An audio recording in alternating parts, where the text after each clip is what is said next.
Hello.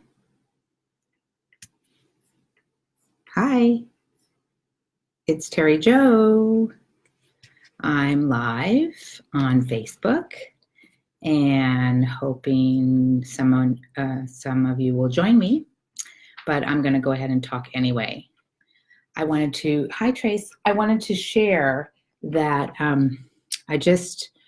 this weekend I went to the Freedom to Choose Prison Project, and it was the first time I went and volunteered for this organization. It's something I've wanted to do forever. Hi, everyone. And the organization's been around for about 15 years, and I'll post a link to the website later. But it's something that I've been deeply moved by for 15 years, knowing that they did this work. And so finally, I was able to join and go into the project. I'm like kind of fumbling around with what I want to say. But it was a profound experience, and part of that is hard to talk about because it was so beyond words that I don't really even know how to share about it. And I'll probably cry. So one of the things I wanted to tell you is that about a week before I was going, I would cry just thinking about it. And so I knew like it was going to be a very special experience because the Spirit often works through me with emotion. And just my heart was expanding even before I went.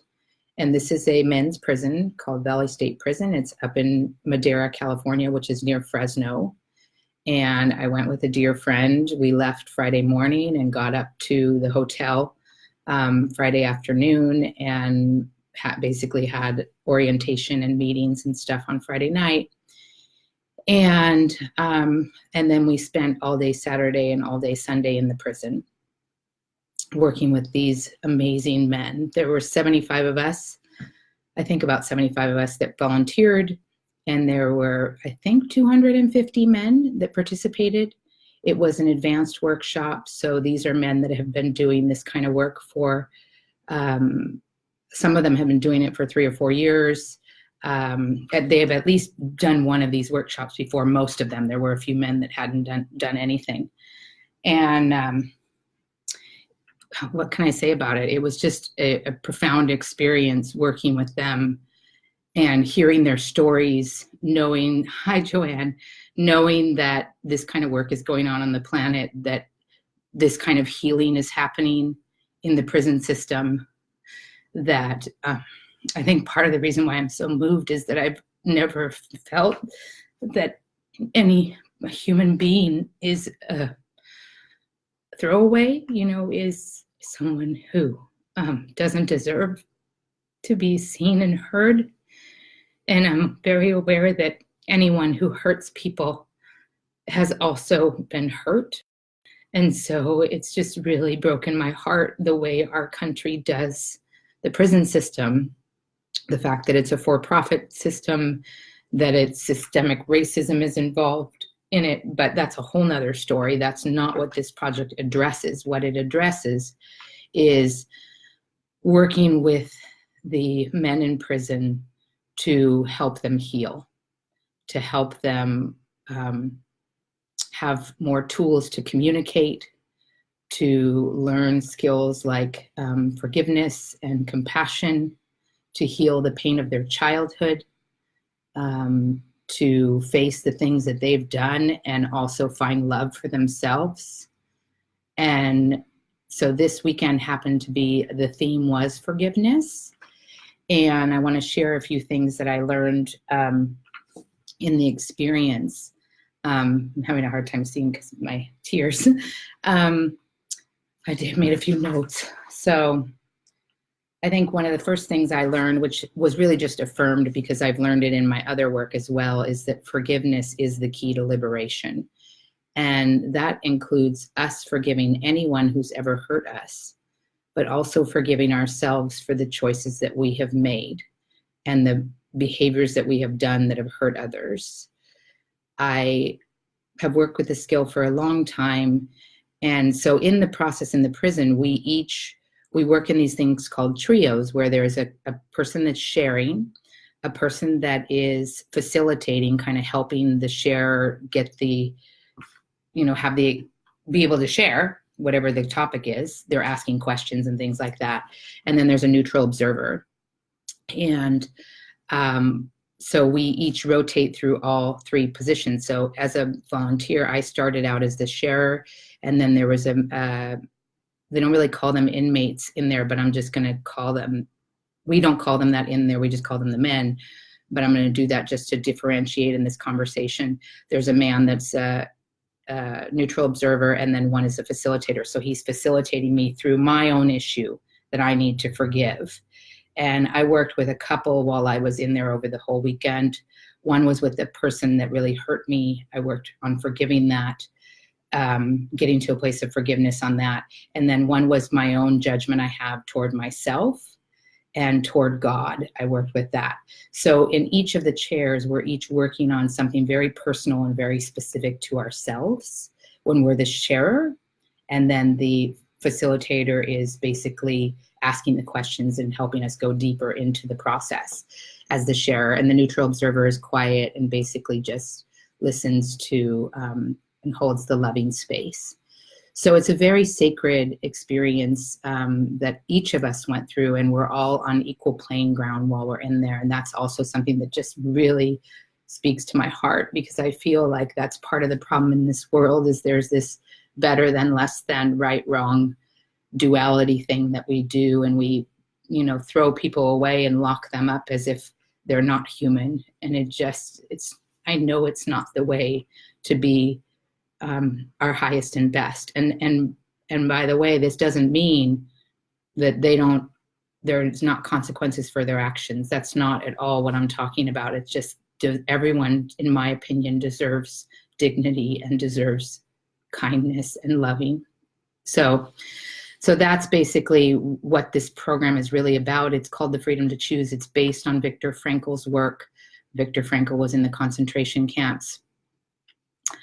Hello, Paola. Hi, everyone that's here. It's lovely to see you. So one of the things they talked about is it doesn't mean condoning the action or like allowing bad actions to continue, but it does mean acknowledging it, or accepting what happened, what happened. And so some of these men talked about the crimes that they committed and really worked through how do they get to a place of forgiveness for something really horrible that they've done, and just witnessing their courage to really work on themselves very sincerely, to come to places of acceptance and loving with themselves and compassion, and to watch their kindness and compassion with me. Like, I was so touched by how caring everyone was. So that was, I wasn't surprised. I knew, because I knew who runs this organization. Bonnie and David Paul really were founding members in doing this, and they're from USM. Stanley and Shamin are involved. Karen Peterson, there's a guy named Michael. There's a lot of USM people. This is originated from USM, the USM community, and you could read the story of how it started on their website. But the thing I wanted to say was that thing about forgiveness, what a powerful tool it is for everyone to find a way to forgive the things that they have done that have hurt others, and also to forgive ourselves for the way we've hurt ourselves. And so that was one part I wanted to share. The other thing I wanted to share about was judgment, which goes hand in hand with forgiveness. So anytime we're harboring judgments, we're hurting ourselves. And I had a really great quote, which I actually took off, but it's from the Buddha. And it basically is something like, if you're forgiven, holding on to judgment is like holding on to, or non-forgiveness is holding on to a hot coal and wanting to throw it at another person, but we're the one that gets burned. I'm not saying it as eloquently as it is, but you can look it up. It's a quote by the Buddha. And so this whole thing with judgment is so powerful in our country, probably in the world. I'll never forget an interview I did with an 8th grade kid. It was for a project I was doing, and I was asking all the kids, what do you think is the number one problem in our world? And this 8th grade boy said, judgment. That's all he said. And I said, what do you mean? He said, it's really the only thing wrong with this world. If people didn't judge each other, we wouldn't lead to all the other problems that we have. And I was like, wow, that's deep. You know, this was a long time ago when I did this interview, probably 30 years ago. And I agree. I think judgment is our biggest issue. We sit and label people and judge good or bad, right or wrong, worthy or unworthy. Like that's something that just really gets to me, that think we have some ability to decide whether someone's worthy of love or not worthy of love. You know, everyone is worthy of love. And that brings me to the next thing I want to share, that I think is one of the reasons why I was also very moved by this experience.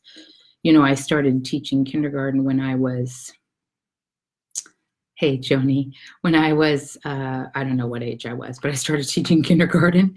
And I really did it because, partly because my mother encouraged me to, but also because children are so not judgmental. They're so loving, they're so open, they're so innocent, they're so kind, they're so compassionate and helpful. And I don't care what the body of psychology says that children are selfish. I don't believe it. I didn't experience it from 5-year-olds. And so they're just in this pure essence and this pure innocence of wanting to care and love and explore and be curious. And so that was one of the things I felt going in there and being with these men is because I taught kindergarten for like 9 years, I think I have this ability to really see the 5-year-old in people. And I could see the 5-year-old in them, you know, and that's, I think, what really broke my heart the most. There were guys in there that got arrested and sent to prison when they were 14 or 15 or 16. I mean, some of them shared those stories, and it just broke my heart. I couldn't imagine a 14-year-old who's now 45 or 39 years old or 65, and they've been in prison their whole life for something they did when they were 14. So, and then if you hear the stories, you know that they came from a home that had trauma. They came from a home that had domestic violence. They came from a home that didn't have parents that were available. They came from addiction. There's just so much to this. And I think that's the thing that breaks my heart about throwaway people thinking we can throw people away, is like, you don't know someone's story, and we need to do better as a world. Like, we need to learn communication skills. I wish parents could learn how to communicate. I wish they could learn how to resolve conflict. You know, I didn't know that growing up. I didn't know that I actually learned it in psychology classes, but that was because I made myself go to psychology classes. That should be taught in every high school, actually probably in elementary school and middle school. So that is part of why I'm apparently so emotional, is just knowing that these men were so beautiful. They were so gracious. They were so kind. They were so sincere. They were so willing to do the work on themselves, willing to look in the mirror at who they are and what they've done. I don't know people outside of prison that are willing to do that. And again, I'm not condoning any of the behaviors. They're having their consequences for the behaviors they did, but I still just send so much light and compassion, and I'm so grateful for this program. Like, it's such a powerful program. I actually went that night, the first night of Saturday night after I was with the men in the prison. I just went home and, I went back to my hotel room and I looked to see what's the next event I can do. They have men's programs and women's programs, and they just, I think, got a youth program. They just got 2 grants to add 3 more prisons. It's just revolutionary work. And here's the benefit to our society. A lot of these men are going to get out. Some of them are lifers. Some of them are going to get out, and they're going to come back into society. And we already know, they know from 15 years of doing this, that some of them come back in and volunteer with the Freedom to Choose program. It's like revolutionary, life-changing. Reach out and PM me if you want to volunteer, if you want to make a donation. I just can't recommend it enough.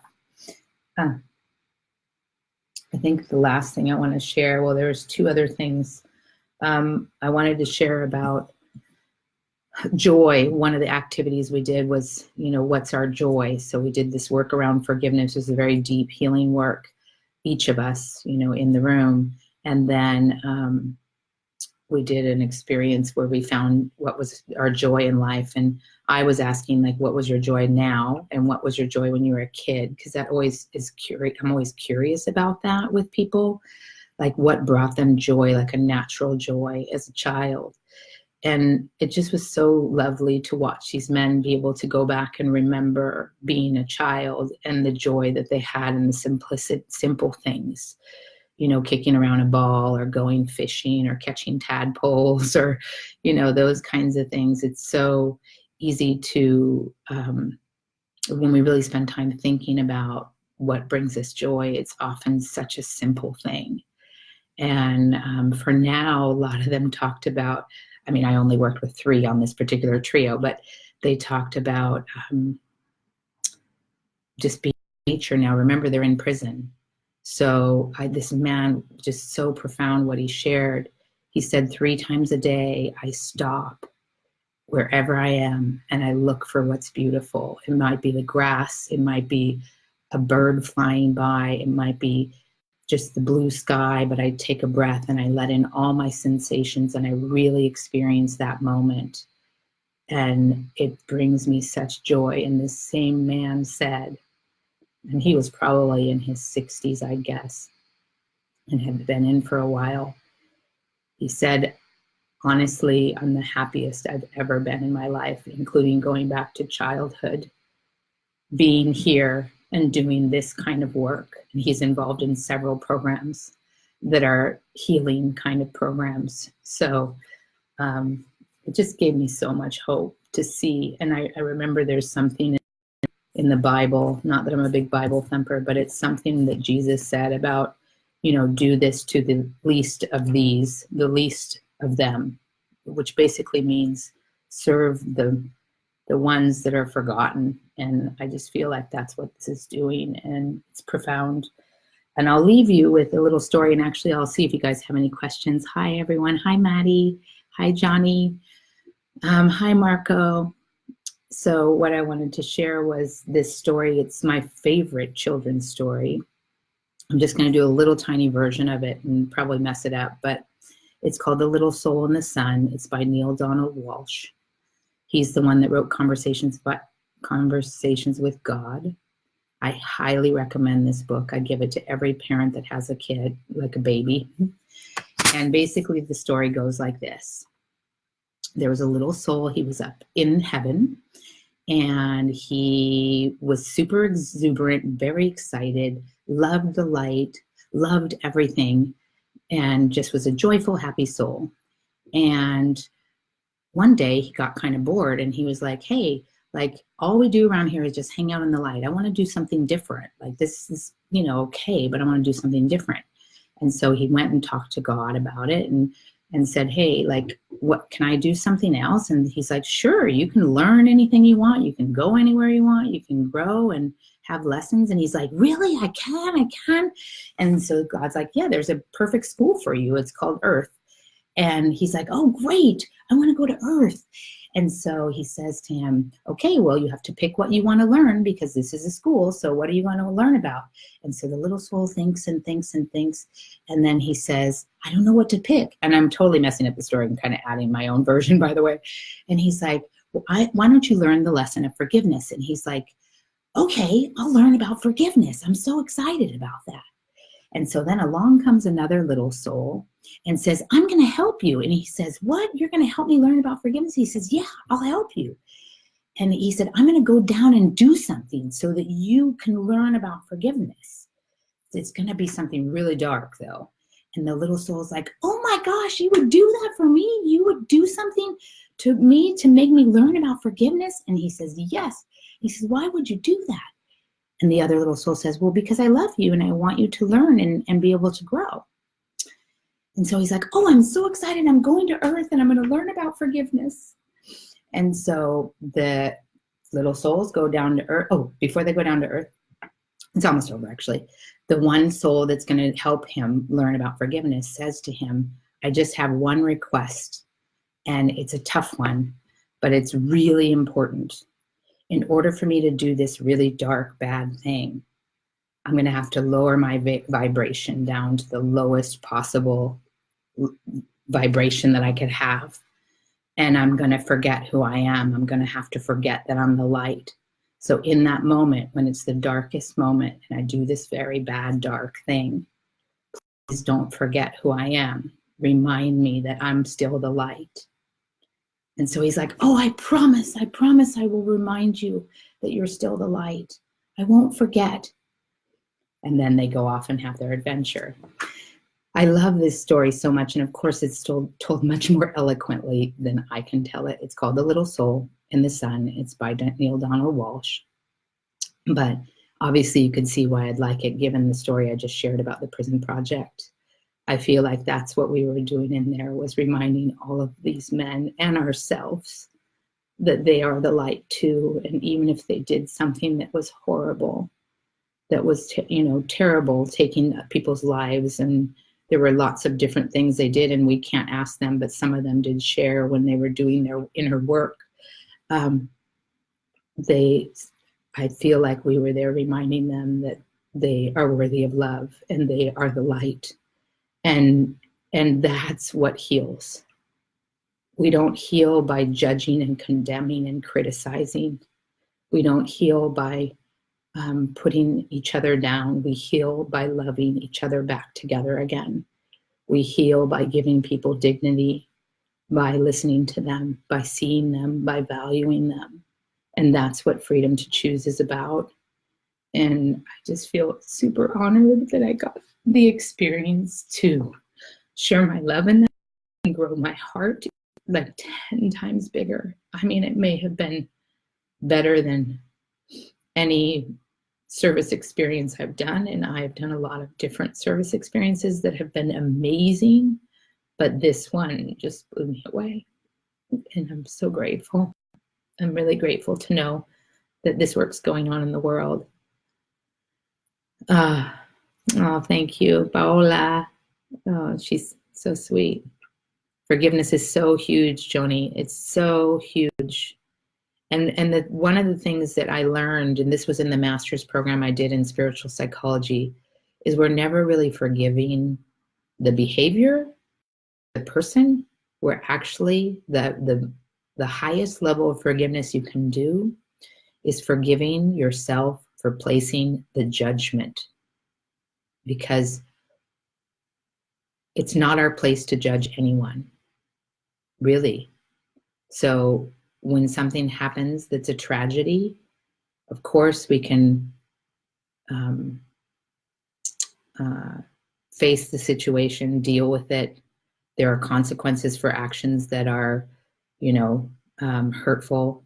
There's karmic consequences alone, but then there's also in the world consequences. So maybe they go to prison for something they do, and that's understandable. But us adding judgment on there is so harmful to ourselves, mostly to ourselves, actually. And I'm always deeply moved by the stories of people that forgive murderers. There on something that I saw on the Sandy Hook shooting. I watched a little bit of coverage on that, and I remember specifically this mom who said something like, I'm praying for the person that did this, because they must have been in so much pain. And there are lots of stories like that. Well, maybe not a lot, but there are more and more stories. Those kind of people move me so deeply, that they can have someone lose someone they love at the hands of someone else, and they could still say prayers and send light and love to the person who did that. Because ultimately, the only people who hurt people are people that are hurting. It is the only way it can happen. If you're in your heart and you're loving, you are not going to hurt someone. And so that just tells you they're out of their heart. They're away from that space that's inside of them. They forgot that they're the light.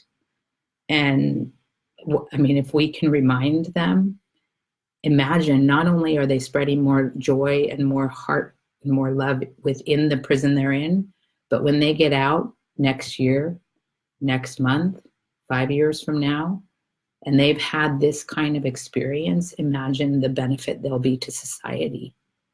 So there's also those reasons for it as well.